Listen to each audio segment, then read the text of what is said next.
Meron tayong ginagawang CVT. Yun nga lang, ito lagi yung issue kapag nag-i-stock up na yung kanyang collar o kaya yung kanyang bushing.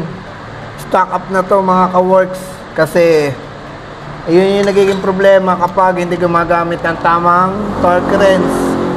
Sobrang higpit, nasisira yung sigunyal. Hindi na matanggal. So, ang ginawa ko rito ay brake fluid, binabarang ko na, tsaka WD-40. Yan mga ka-works. Yan o, kahit anong bunot, hindi mabunot. Stock up.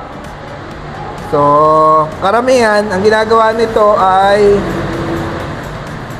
kung hindi wine-welding, yan, pinupukpok na lang para matanggal. Dito sa amin, mayroong puller. So, lalagyan na lang natin ang puller para hindi masira yung kanyang backplate. Ito yun, mga ka-works. So, nag-improvise tayo ng pinaka-puller niya.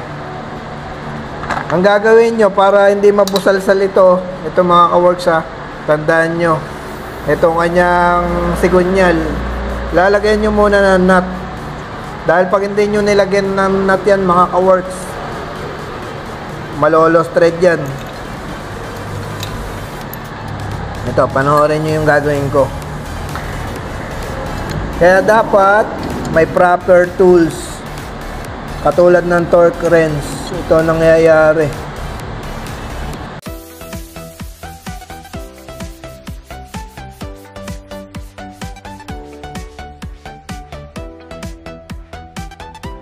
Yan, brake fluid para mas mabilis malubricate yung kanyang collar o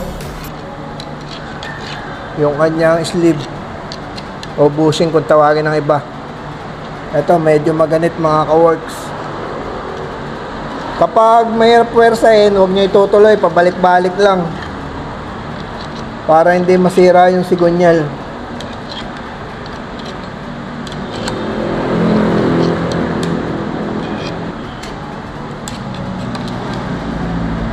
Alalay lang kasi baka masira yung sigunyal.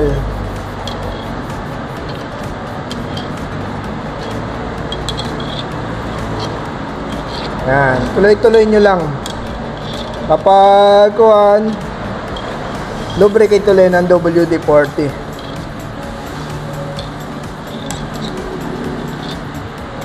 Hop lang. Ito ang collar niya mga ka-works. Tanggal na. Gagamitan lang natin ang liha para mawala yung kapal na.